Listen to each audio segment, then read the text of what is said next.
For years, the small bore adventure segment has been a compromise. You either got a heavy single-cylinder tractor or a twin-cylinder street bike dressed in hiking boots. But BMW just did something weird. They didn't aim a shrink ray at the 1300 GS, they built a new 420cc parallel twin with a 135-degree crank that thinks it's a V-twin. Today we're looking at the BMW F450 GS, the bike that might just make the middleweight class irrelevant. Let's do work.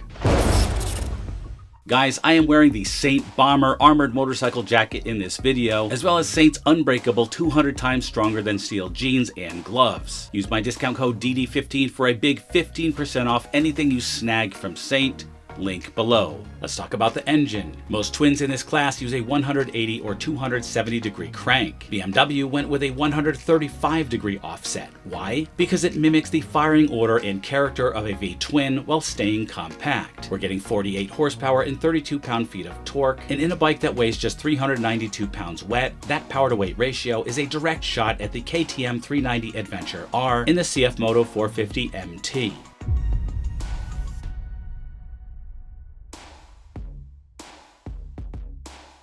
Now the tech. BMW is introducing the Easy Ride Clutch, ERC. It's a centrifugal system that lets you stop and go without touching the lever, but crucially, it keeps the engine braking intact when you're descending on a steep trail. Is it a gimmick for new riders? I don't think so. Or is it the secret weapon for technical trails where you'd usually be feathering the clutch until your forearm explodes? We'll let the comments section fight that one out. Let's talk about real dirt credentials. BMW didn't cheap out on the bones. You've got a 43mm KYB upside down fork and a rear shock with travel-dependent damping, tech literally pulled from rally racing. You're getting 7.1 inches of travel at both ends. Now compare that to the 2026 Kawasaki KLE 500, and you'll see BMW is leaning much harder into the G side of the GS name. GS is German for Geländestrasse, or off-road/street. But here's the reality check. While the F450 GS is technically a small bike, it doesn't have a small stance. As you know, seat height is the #1 concern for many adventure bike riders. With a standard seat height of 33.3 inches, it's a tall order for shorter riders, putting it right in line with its larger GS siblings. However, the secret sauce is the WAD, or travel dependent damping rear shock. Unlike a basic spring that just gets bouncy, this system gets progressively stiffer the deeper you get into the stroke. This means the bike remains approachable and plush for everyday riding, but it won't bottom out or lose its composure when a larger rider starts pushing it through the technical terrain. It's a sophisticated bit of engineering that ensures the bike feels substantial and planted rather than like a budget tier toy. Is it affordable? Yeah, we'll talk about that shortly, but it feels like and is a real adventure bike. Let's talk design. Aesthetically, I think it's beautiful. It's a mini-me to the R1300 GS, and that's not a bad thing. It's got the X headlight, the slim fly line, and those cross-spoke wheels that allow for tubeless tires, a real lifesaver when you get a puncture 50 miles from a paved road.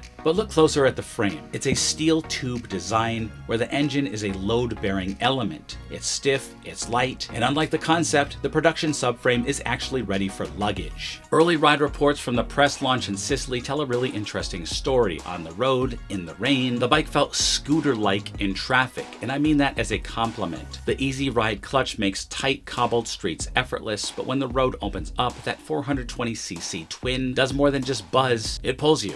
It's got enough poke to lift the front wheel in the lower gears. Off-road, the Enduro Pro mode allows the rear to slide out while the ABS Pro keeps the front from washing out on the brakes. The consensus, it feels like a scaled-down 1300 GS, not a scaled-up 310, and that's important. The build quality, the gold handlebars, the way the switches look, it's all pure BMW Motorrad. Who's this for? If you're a veteran rider looking to downsize without losing the premium feel, this is it. If you're in Europe and you're an A2 license holder who wants a bike they won't outgrow in 6 months, this is also it. The F450 GS isn't a budget bike. It's a precision tool that just happens to have a small displacement and a good price. BMW is joining the F50 class and also trying to own it at the same time. While BMW North America has yet to release the official US MSRP, the international launches in mid-2026 suggest a base price price point around $5,500 and $6,200. This aligns with confirmed pricing in the UK at £6,990 and Australia at $12,170 Australian dollars, positioning the bike as a direct competitor to the KTM 390 Adventure. The pricing is structured across multiple trims, including the Sport and GS Trophy, with the higher end versions likely pushing around the $7,500 mark when equipped with premium features like the Easy Ride clutch and cross-spoke tubeless wheels. For riders looking for that specific no-stall tech, which I frankly am excited about, expect to pay a premium of roughly $500 to $800 over the base model, making the F450 GS a high-value disruptor that offers middleweight specs at a beginner-friendly price.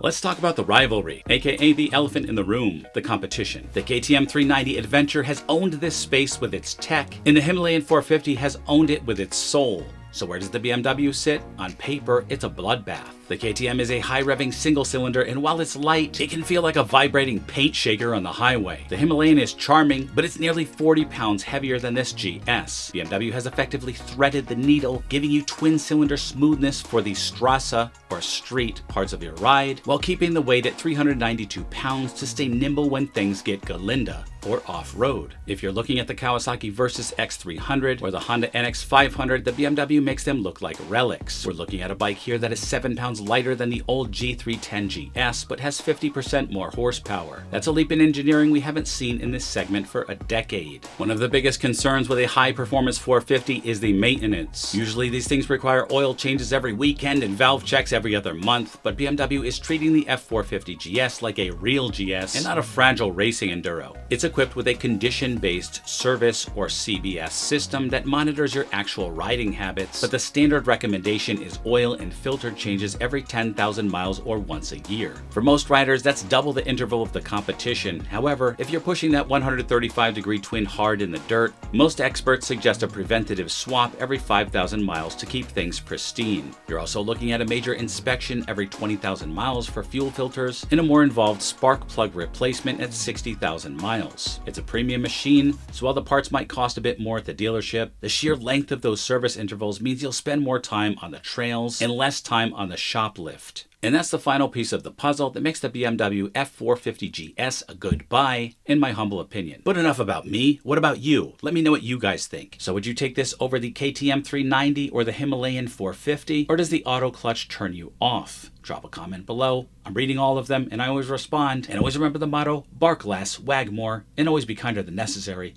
Then I'll see you in the next one.